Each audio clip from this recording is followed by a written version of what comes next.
Sektor sukan terus mendapat perhatian dalam bajet negara bagi tahun 2021 dengan peruntukan sebanyak RM225 juta yang dibagikan kepada beberapa pecahan. Antara yang mendapat keutamaan adalah pembangunan sukan berprestasi tinggi dan sukan elektronik selain bantuan pinjaman mudah kepada operator fasiliti sukan yang terjejas akibat pandemik COVID-19. Bagi pembangunan sukan berprestasi tinggi, kerajaan akan menyediakan RM55 juta untuk program pembangunan sukan hoki, rugby, badminton, berbasikal, pembangunan atlet wanita termasuk RM15 juta kepada pembangunan e-sports. Bagi membantu pengusaha industri sukan, RM20 juta disediakan sebagai pinjaman mudah di bawah skim tekun sukan untuk memastikan kelangsungan operator fasiliti sukan.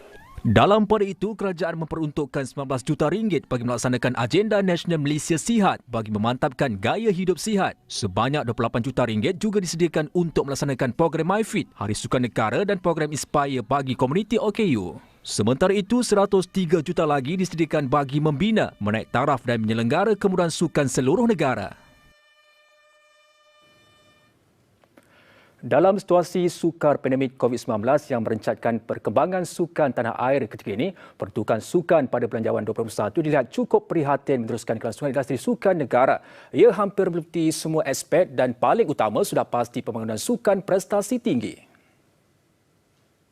Ini menunjukkan bahawa dalam keadaan kita menghadapi COVID-19 ini, kerajaan masih lagi menunjukkan keprihatinan untuk menentukan pembangunan akar umbi itu dapat diteruskan dan untuk kita juga mengenal pasti bakat-bakat baru dan seterusnya menjamin bahawa sukan-sukan tersebut akan dapat the supply of talent yang konsisten dan yang sustain. Hoki, badminton, rugby dan basikal adalah sukan prestasi tinggi yang menerima peruntukan sebanyak RM55 juta. Ini paling penting kerana ia akan terus menjana pembangunan sukan-sukan utama negara di peringkat akar umbi. Keprihatinan kerajaan juga terselah dengan penambahan pengoncelan cukai pendapatan sebanyak RM500 bagi pembelian barangan sukan daripada RM2,500 kepada RM300, sekaligus menjana minat orang ramai untuk terus menggiatkan aktiviti sukan untuk kesihatan. Dalam pada itu, ada nada kelegaan buat operator-operator industri sukan bagi meneruskan kelangsungan operasi perniagaan yang terjejas teruk akibat pandemik COVID-19. Skim pinjaman mudah tekun sukan yang diumumkan sedikit sebanyak dapat membantu meringankan kos operasi yang dihadapi. Begitupun perlu ada jaminan selanjutnya berkaitan pinjaman ini. Berikutan risiko bayaran semula sekiranya penutupan operasi berterusan dalam jangka masa lama. Tawaran pinjaman mikro yang ditawarkan di bawah tekun ini sememangnya satu bentuk bantuan dan juga berita baik bagi kami pengusaha-pengusaha fasiliti sukan di Malaysia. Jadi apa kesan peruntukan 20 juta tu kepada pengusaha sukan? Seperti mana yang saya nyatakan tadi, tawaran pinjaman mikro ini adalah salah satu bentuk pilihan bagi kami pengusaha-pengusaha fasiliti sukan untuk menstrukturkan semula aliran wang tunai kami bagi memastikan operasi perniagaan kami masih dapat diteruskan.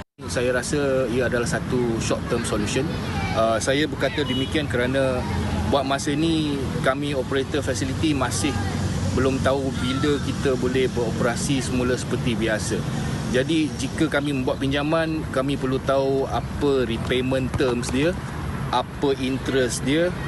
So banyak detail lagi kami perlukan. Sementara itu, persatuan-persatuan sukan yang tersenarai pada Belanjawan 2021 kali ini menyambut baik peruntukan berjumlah RM55 juta yang diberikan kerajaan. Di pihak Konfederasi Hoki Malaysia MSC, ia hadir tepat pada masanya ketika program pembangunan hoki negara NHDP sudah mula digerakkan di peringkat nasional. Dan selagi ingatan saya, inilah kali pertama sukan hoki disebutkan dalam Belanjawan Negara. Apapun kami ucap terima kasih, walaupun kita yakin bukan semua duit itu akan disalurkan pada sukan hoki, tetapi dengan adanya peruntukan sedikit daripada kerajaan, pastinya akan berikan satu injakan positif untuk kita berusaha dengan lebih gigih dan untuk melahirkan lebih banyak pemain di peringkat akar umbi. Begitu juga dengan Rugby Malaysia MR, lebih-lebih lagi ketika Sukan Rugby sedang berkembang pesat dalam negara menerusi beberapa agenda utama. Paling dinanti semestinya pembinaan Stadium Rugby Negara di Putrajaya. Selain persiapan pasukan kebangsaan bagi menghadapi kempen kejuaraan Rugby Asia ARC yang ditunda ke tahun hadapan. Saya mengucapkan penghargaan kepada Menteri Kewangan dan juga Yang Berhormat Menteri Belia dan Sukan di atas pengiktirafan ini. Kami sukan yang kecil tetapi mempunyai impian yang besar, dan pengiktirafan ini adalah hasil daripada pengorbanan yang telah diberikan oleh penggiat-penggiat rugby di negara ini dari dulu hingga sekarang. Apapun angka 15 juta yang diperuntukkan buat sukan elektronik, e-sport terus memberikan gambaran sokongan tinggi kerajaan terhadap sukan era baharu ini. Ini merupakan pembentangan tahun ketiga yang telah diumumkan oleh Kementerian Kewangan, dan saya percaya ini adalah satu inisiatif dan juga komitmen yang berterusan oleh kerajaan dalam memberikan pemerkasaan kepada sektor sukan e-sports, sukan alaf baru, dan saya yakin insya-Allah dengan sukan ini, perpaduan pendidikan dan juga ekonomi para belia khususnya akan dimanfaatkan dalam bajet yang akan digunakan kelak pada tahun hadapan insya-Allah. Saingan bola sepak Piala Malaysia kian membahang dengan bermulanya pertembungan pusingan pertama kalah mati sebentar lagi. 3 perlawanan berlangsung malam ini dengan juara bertahan, juara takzim jadi tim layan kunjungan Kuching FA selain Pulau Pinang menentang Felda United. Tetapi ia dijangka tidak membawa impak sehebat pertembungan dua pasukan pilihan, Kedah menentang Pahang di Stadium Darul Aman Al-Usta. Musim lalu, Kedah dan Pahang menampilkan persaingan epik di fasa separuh akhir Piala Malaysia apabila masing-masing terikat agregat 8 sama selepas 2 pertemuan. Namun, Kedah lebih bertuah mara ke final menerusi kelebihan jaringan tempat lawan. Dan kali ini sekalipun beraksi di gelanggang sendiri, ia bukanlah jaminan buat Kedah. Namun, kesempatan ini harus dimanfaatkan kerana tidak akan ada peluang kedua.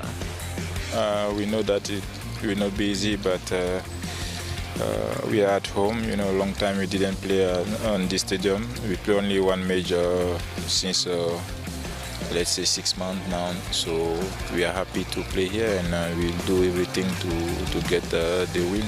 Kali ini jadual bagi saya dan rakan-rakan lain begitu mencabar. So kami anggap itu sebagai satu motivasi dan kena bersungguh-sungguh untuk kempen Piala Malaysia pada tahun ini.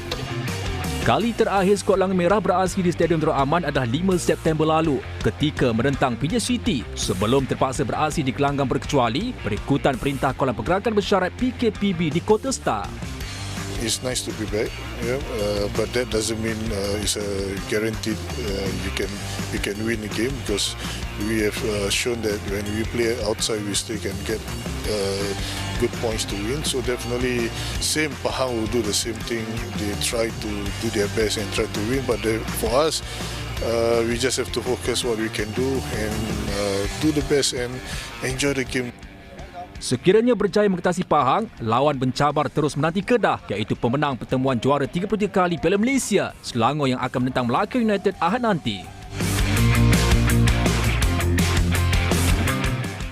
Sementara itu, Melaka pula terus berada dalam motivasi terbaik berbaki 2 hari lagi berdepan Selangor. Ini kerana skuad bimbingan Zainal Abidin Hassan itu akan turun ke gelanggang mereka sendiri di Stadium Hang Jebat, memandangkan lawan memilih gelanggang berkenaan sebagai venue tuan rumah selepas terpaksa beraksi di luar Lembah Kelang akibat PKPB yang tinggal mempersiap ramuan terbaik di kalangan permainnya untuk menenggelamkan Derek Giants bagi meneruskan kemarahan kempen Piala Malaysia kali ini.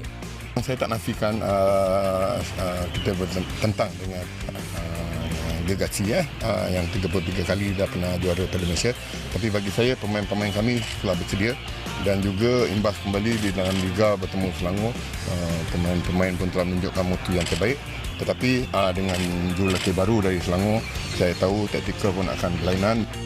Kali terakhir kedua-duanya bertemu ialah 11 September lalu. Menyaksikan Selangor dibimbing Bisa dan Naden ketika itu mencatat keputusan seri 1 sama. Justru peluang tetap dianggap 50-50 sekaligus menerbitkan keyakinan tetap mampu membuat kejutan di peringkat pertama ini. Dengan itu, sekian segmen sukan untuk malam ini. Saya Nazri Atari, teruskan bersama Buletin Utama. Assalamualaikum dan salam hormat.